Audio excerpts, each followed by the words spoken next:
One of the fundamentals of healthy living and self-defense is the process of elimination. And I'm not talking about elimination as in bowel movements, although of course it's very important to manage your metabolism. But the fundamental way of doing this, what I mean by healthy living and self-defense, is first of all that healthy living is in a very broad way a form of self-defense against various illnesses and preventable diseases and things like that, and also something that helps to promote athletic longevity, physical fitness, and raising the quality of your life. But what I mean by this is that self-defense starts with awareness. It begins with what you put into your body and then what your output is. So the problem that a lot of people face today is that when they feel like they're starting to break down, when they feel like they're starting to slow down, when they feel like their age is catching up to them, what they then start to look for is what can they go and get to add?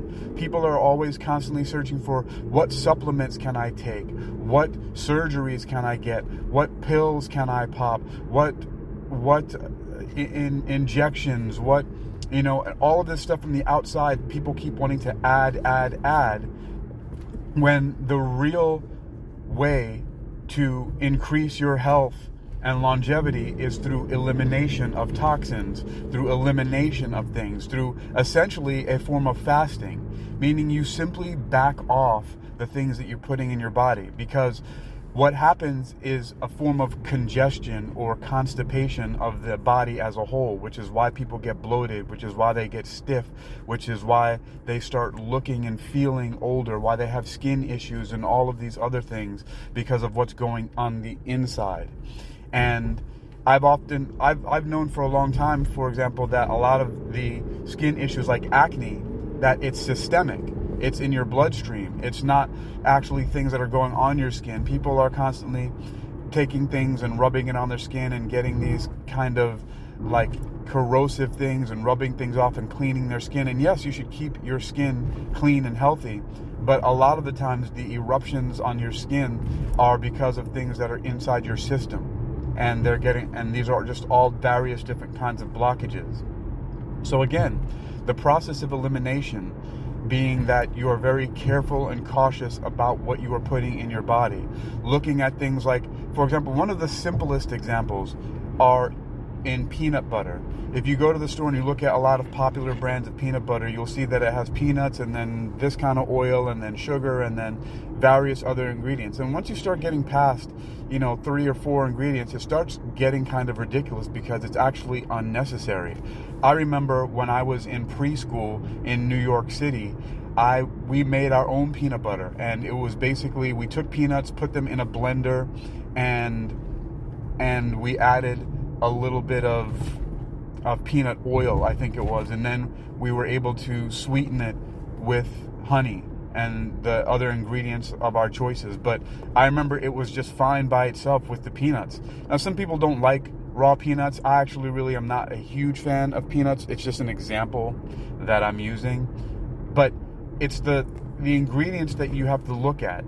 When you start stacking these things inside of your body over and over again repeatedly, and you're doing this every day, what you're doing is you're building up an accumulation of all these various different substances, these different molecules, many of which are indigestible by the body, or that have to be processed especially by, for example, your lysosomes, which are the destroying bodies inside your cells, one of the organelles in there. And then oftentimes the lysosomes develop something called lysosomal storage disease, where they come across too many indigestible molecules and they hold on to them until they explode, and then you have toxicity starting to spread throughout your body. I don't want to get too geeked out about it, but I'm just showing off a little bit some of the information that I have. But that's really a large part of what is going on with the human body, and a lot of the problems that people are having is the continuous belief that in order to be healthy, you have to keep adding more and more substances to your body, adding supplements, adding medications, adding, surgeries, adding pills, getting injections, and then putting on makeup and all this other stuff like that, when health comes from within. Health is systemic, and it's what you put in your body and then how you move your body. And it's very, very fundamental. It's not really complicated. However, we have to practice this type of awareness and this healthy living and self-defense spiritually, mentally, and physically, which really are all one system and not separate. It's just simply perspectival that we look at things as being spiritual, mental, and physical as separate. But when we look at it and understand that it's one system, we understand that what we are doing to our physical bodies is in fact mental and is in fact spiritual. There's even a concept that's understood known as physical control of the mind, just as much as there's mental control of the body. They're self-reinforcing. It's a loop. They're feedback upon each other. And so the combination of all of these things is very important to recognize.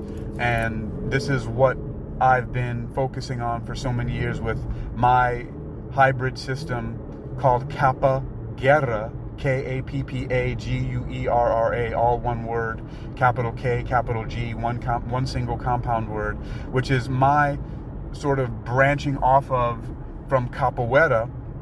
And of course, it's basically a style of mixed martial arts that is heavily inspired by the philosophy of Miyamoto Musashi and Lee Jun-fan, aka Bruce Lee, and other innovators of martial arts, but also as well as many spiritual thinkers, specifically the Buddha, as well, and which can really be understood as a psychotherapeutic philosophy, and as well as science, mainly based on physics, biology, and chemistry, and mathematics, of course, as well. But it's about being well-rounded, and it's this understanding of healthy living and self-defense that really, even with all of these things that seem to be complicated, it's really not. I mean, I mentioned those things like, for example, science, philosophy, and spirituality, not to sound smart and to overcomplicate things, just that even looking into all of those things, the remedy for living a healthy life, for having a better quality of life, is really quite simple. Even when you explore all those things, you start to realize that less is more. And if we want to make it more specific, it actually becomes very, very easy to understand. Less toxins equal more life, right? It seems like it is self-evident, right? But this is exactly the formula. Subtract toxins, add vitality. That's it. That is really the simplest way that the human body operates. But we tend to think that we have to overcomplicate by adding medications and adding this and that as we go along. And really, the remedy and the way to feel better and to do better is to take in less toxins and move more freely. And there's, of course, gradients which you have to start where you are and then move very carefully and gradually, but you just have to keep on moving. You know, one of the things that I suggest sometimes for people who are very sedentary is that every 5 minutes, stand up for 30 seconds, maybe take one big deep breath in and out, and then after 30 seconds, sit back down, take your time. And if you do that every 5 minutes while you're watching TV or doing whatever, it's like doing repetitions in the gym. You know, it's equivalent from like a modified squat. You're getting up and sitting down. And what you're doing there is you're actually strengthening the foundation, your legs that you have to walk on. And some people need to assist themselves by pushing off the arm of the chair or pushing off your legs. But if you keep on doing that over and over again, every day, day in and day out, eventually you get strong enough that you don't have to use your hands to push up on things like that. Eventually you'll start to maybe just lean forward and push off of the legs, the strength of your own legs, and so on and so forth. And I'm just giving some very specific examples. And then after a while, you can also think about that when you are putting these various different chemical additives that come inside food and things like that inside your body, you actually are adding weight on a molecular level. Little by little, when these things build up inside your body, they start to accumulate and they actually add weight. And not only do they add weight, but they start to cause blockages, like I was talking about the congestion and even like the global type of constipation. Most people think of constipation as only being digestive and the inability to have a bowel movement for defecation, but it's not that. Your entire system becomes like that. Like I was talking about the lysosomal storage disease, those organelles, or those little organs that are inside each and every one of your cells. This is one of the biggest things, when we have certain types of cardiac arrest, it's because of the arterial plaques and the things that are blocking the bloodstream. And this same type of understanding is analogous for what goes on in the body as a whole. And by moving, you actually help your lymph and your blood to pass and pump and move things out of your body. And also by reducing the molecular and chemical load on your body also helps the body to be able to restore itself. And, there's a story I learned from Dr. Andrew Weil that he said was passed on to him from another physician. And it was in his book, there was a series of videos that I watched many years ago called 8 Weeks to Optimum Health. And he talked about how a paper company set up shop on a river and started dumping the chemicals or the effluents from the paper manufacturing into the river, and everything in the river died. And then when the paper company packed up and had to leave, it stopped polluting the river. And without any other human intervention, except for the fact that the paper company left, all of the life came back to the river. All of the animals that lived in and around it came back to life. All the plants and everything like that restored themselves. And the human body is the same way. Once you understand and have the discipline to start removing the burdens that you're actually putting on your body, a lot of the things that you're feeling in your life, everything from arthritis to indigestion to lethargy to excess weight, and all of these different problems, anxieties, depressions, and a lot of things that people are experiencing start to slowly lift themselves away, because you're no longer burdened, you're no longer congested, you're no longer blocked up by a lot of these things that you're piling on. It's like sediment, like rivers and other flowing bodies of water carry various different minerals and things with them, and a lot of times those things get deposited along the riverbed and eventually build up and sometimes cause blockages there, so that you have these parts of the river that are much more shallow because of the buildup in these certain places.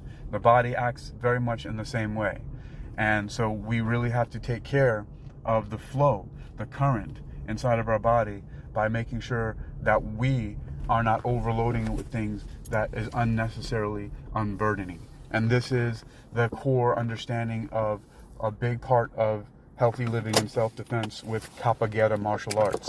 KappaGuerra, the only war to wage is within. I'm Hakeem Ali Bocas Alexander.